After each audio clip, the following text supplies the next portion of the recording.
Mutambaza innocente. Ah, innocenté. Te. Mutambaza innocente. Mutambaza ina système. D'ailleurs, pour que na kende bien, tous les batabaza na union sacrée, soy balandeli bango parce que za association moko ya ba détourneur. Ya liboso ram. Boka son tolo bango te poani. So biso tolo biango te bana ba lo bango. Ya liboso ram. Eza poursuivable. Yami balé, my God, ba Congolais boss organisé. Ngana mi posa ba question. Imaginez que nous étions des Sénégalais, mais le gouvernement a déjà la justice. My God, aucune banque dans le monde et quand il y a un pays sans que le gouvernement soit garanti la banque centrale. Donc ceux qui my God est croquant batou, responsable des gouvernements.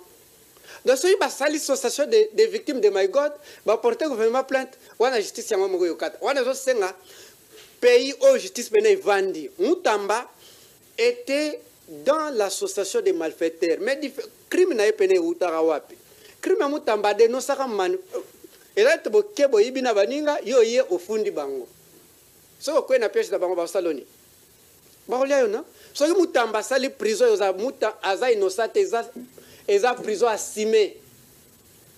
Et faute est commise. Et na condition, les lois cosmologiques et raté.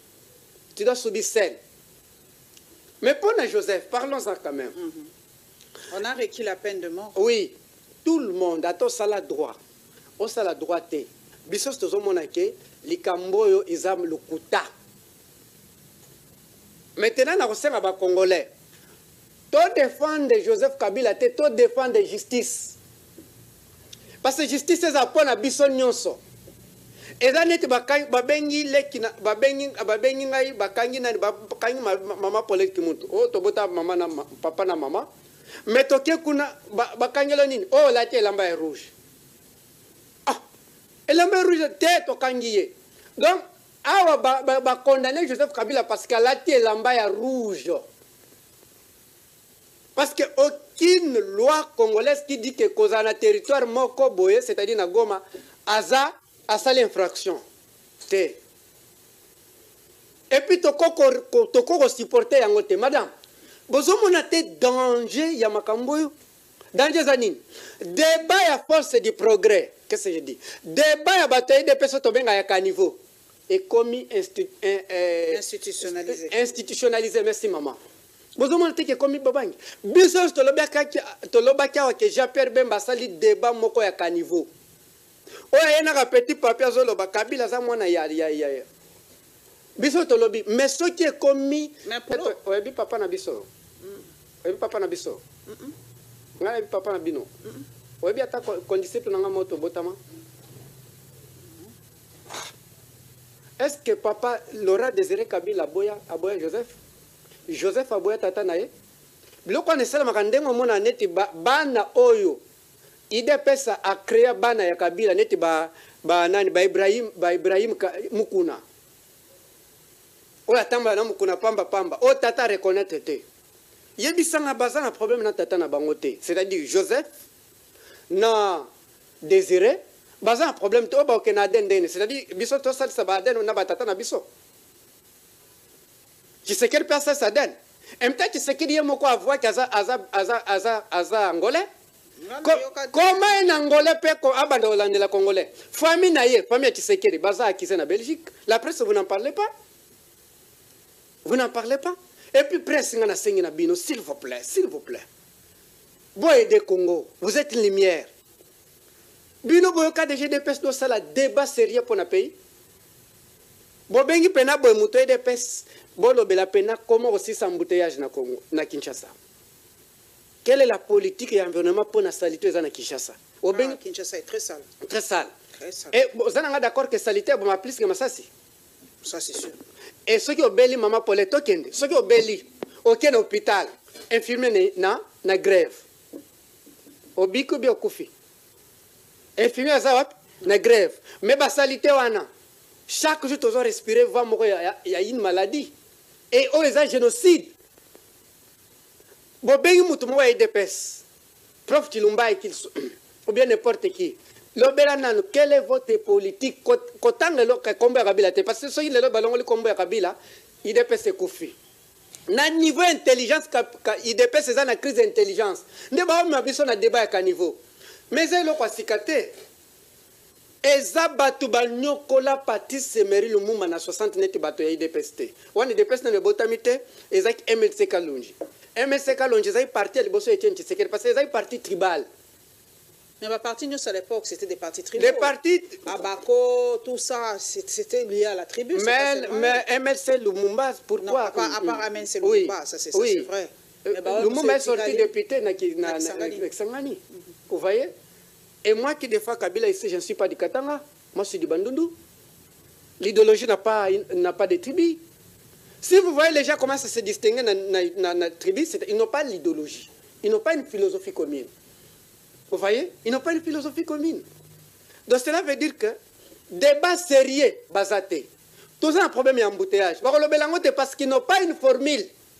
Dans 2 semaines, peut rentrer scolaire. Oui. Tout ça un problème d'éclairage public na Kinshasa. Bapesi avantage na Rwanda. Ba signé accord entre Rwanda na RDC.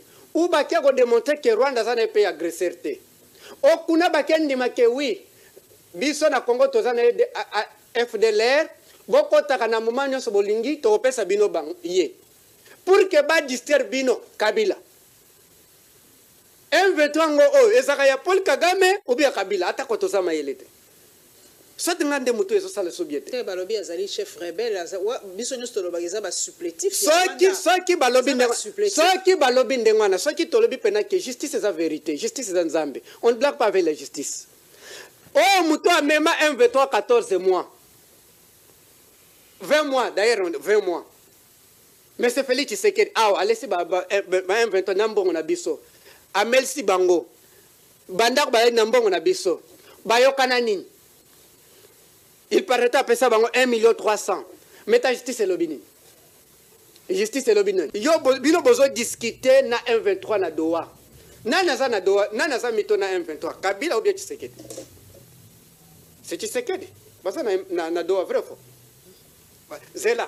Parfois c'est moi qui ngande na comprendre bien. Mito na Tshisekedi na Kabila na M23.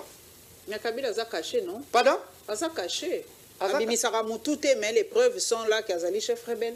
C'est faux, maman. Aza caché ndengini. C'est quoi ça? Kabila Zap ici. C'est la maman. Et là, nini, tu sais que dans même M23 na buto yeba te. Eza caché vrai ou faux? To yeba te. Ba c'est la 20 mois awa. To yeba te.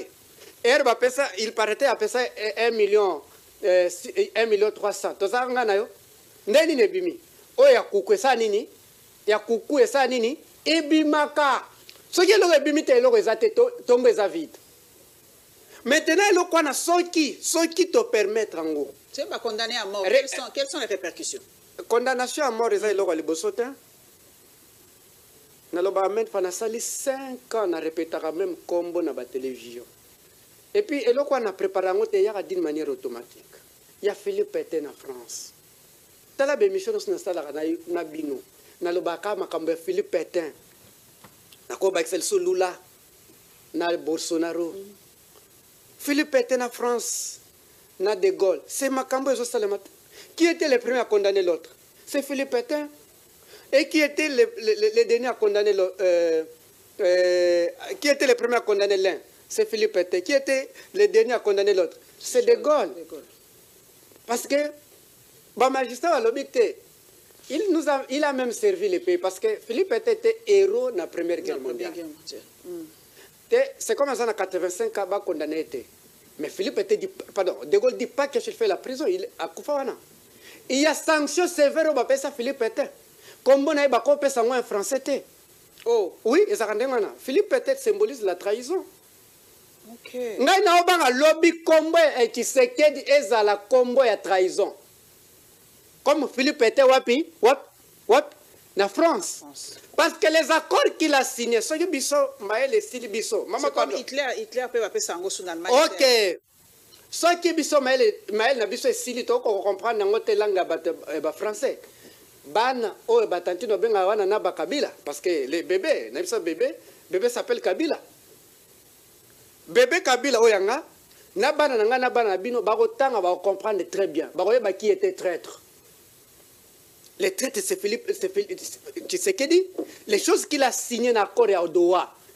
Les Congolais au Baroya, les patriotes au bazana patriotisme, les lumumisme net ma parole kamizelo, eh bien bazala pardonnabilité. Bakozala pardonnabilité. Bref, l'incolo tout simplement boye maman. Muto azana M23 mito eza Félix Tshisekedi na ino sacré na Doha. Bazolia, bazomela, bazovanda place moko, bazolo bananini kuna. Soyi ba mona photo Kabila balakisa biso ko.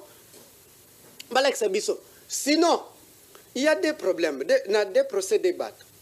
Premièrement, balobi ke ba condamné bazolandela Joseph Kabila. Moi na yanani? Laurent Désiré. Nanani? Na sifa non? Mais ba il soso ba lombela kanambe. O juste ba landela nani? Ata koto sala droite.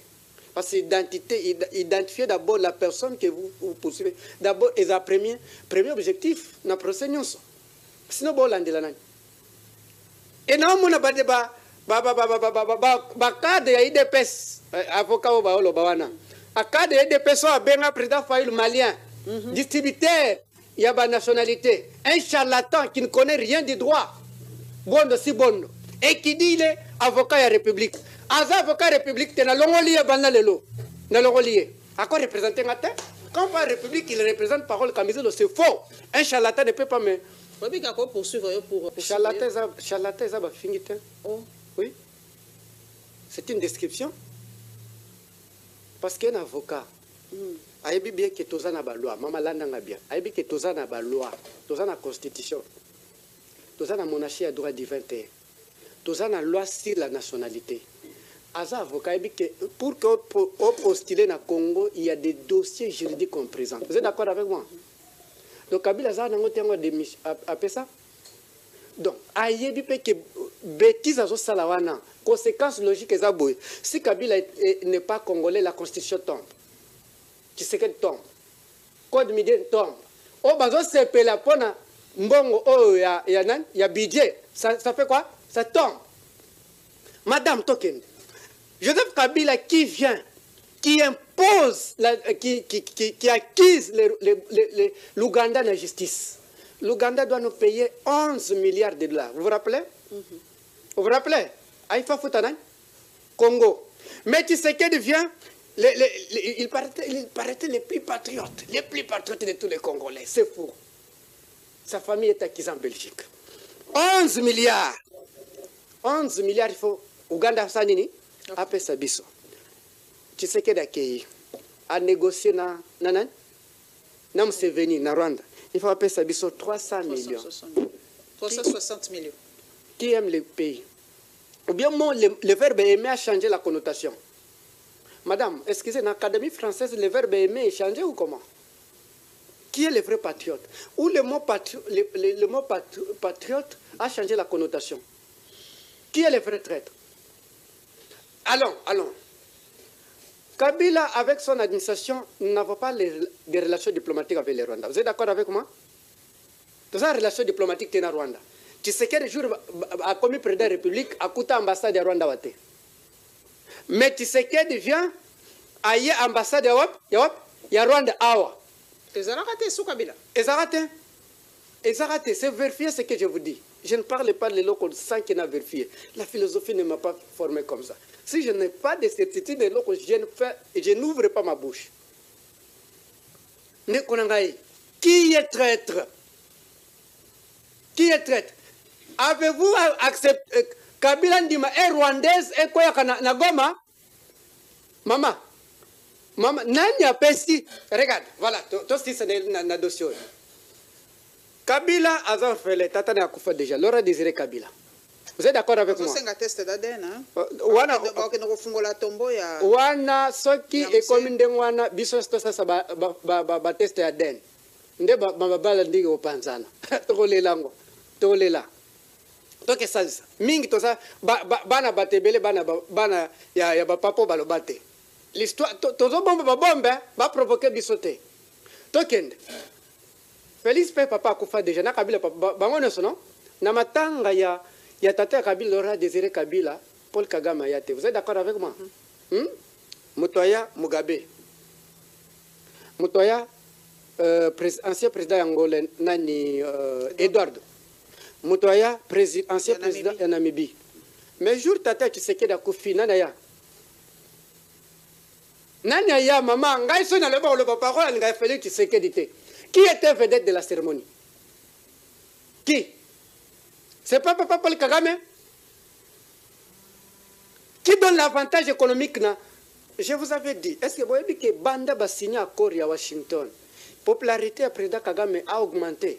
Est-ce que vous le savez? Et augmenté ma casse. Bref, tout simplement que tous les Congolais doivent soutenir l'innocent Joseph Kabila. Soyez balingi ba kize Joseph Kabila. Bango baloba boy. Maman, c'est tellement important. Que Joseph Kabila, oyebi maman moko boy batu maman na siège nan, il y a IDPS. Vous vous rappelez, non? On connaît la politique. On connaît les jeux politiques. Bon, tout na IDPS, pendant que basa la procès ya batu anate. Kabila faisait discours na wapi na Washington, na Nations Unies. Mais beaucoup de choses se confirment qu'ils l'ont fait eux-mêmes pour accuser l'adversaire. Maintenant, posons-nous la question. Il paraîtrait. Posons-nous la question. Est-ce qu'en politique, ça s'est fait? Oui. Pour accuser l'adversaire. Nasali Mabe, Nasali Pe Mabe, j'accuse l'adversaire. Mobutu l'avait fait. Ah oui. À Kolwezi pour citer les Français. Yango Nabisi Bande Konyo Soba Vanda Kakuna. Attention. Token. À dehors, il y a le Kouta. J'avais cette photo-là, mais il bataille de pèse besoin de téléphone. Agressant après Bouva, besoin de téléphone, blo non c'est que dans la photo il y a campagne il y a Kalonji. L'élection législative en 1960. La photo à Kalonji comme Nini. Tous les autres candidats étaient les étrangers. Au nom de quoi tous les Congolais pour que tous les Congolais fassent des dépêches en Nimabiso. Neti nga pas parole ba suka nga parole ba nga Rwandais so yosa muke na Congo et pas bato Tshisekedi na IDPS na bango Rwandais. Lumumba qui était Metz et pas na bango c'est comme voulait les frères Kalonji était Rwandais et Kizenga Angolais, Kabila Rwandais, Martin Fayulu Malien, Katumbi étranger et Vital Kamerhe Burundais. Jour ba bana ba pesi nationalité congolaise. Jour ba retiré. Bango basa banani. Maman Paulette, baza banani. Tokoti la bango pays boy. Non, nous sommes des hommes. Les vrais étrangers c'est Félix Tshisekedi, c'était l'Angolais à quoi pesa son nationalité. Famille naeza kiza en Belgique pour détournement, c'est historique. Lui n'est pas angolais, c'est son arrière-grand-père ou son grand-père. Maman, photos à rappeler à moi vérité historique. Maman, il y a mutomoko avoué yango. Moi je fais partie à maman nabiso non? Excusez maman pardon. Nga naza partie à maman, partie pe à papa. D'accord? Il a pas partie à maman Marthe, à Angolais. À Angolais, un Angolais ne peut pas nous donner de nationalité. Kabila est Congolais de père et de mère authentiques. Authentique et nationaliste. Kabila a des pères. Parti Semery Lumumba. C'était nationaliste. Raison pour laquelle nous a laissé un pays sans dette publique. Vous imaginez ça? On parle des budgets, d'ailleurs, félicitations avec les vice-premiers ministres. Il y a budget. L'ancien premier ministre Adolphe Mosito qui nous dit une vérité cachée. Quand il dit que les budgets de 13 milliards, mais ceux qui ont, et pas na bango ko ces valeurs, mouyi des valeurs, 16 milliards, et puis va mobiliser 100%, qui ne se fait pas. Mobilisation combien? 100%. Budget combien? Et ça la makate, maman. Olobake, bon on a reçu nyonso par exemple na année oyo $50,000, ozango nyonso ndengwana. Ozo 40, 400, hein, qu'est-ce que dit? 50, 45 ou comme ça, mais vous avez 100%.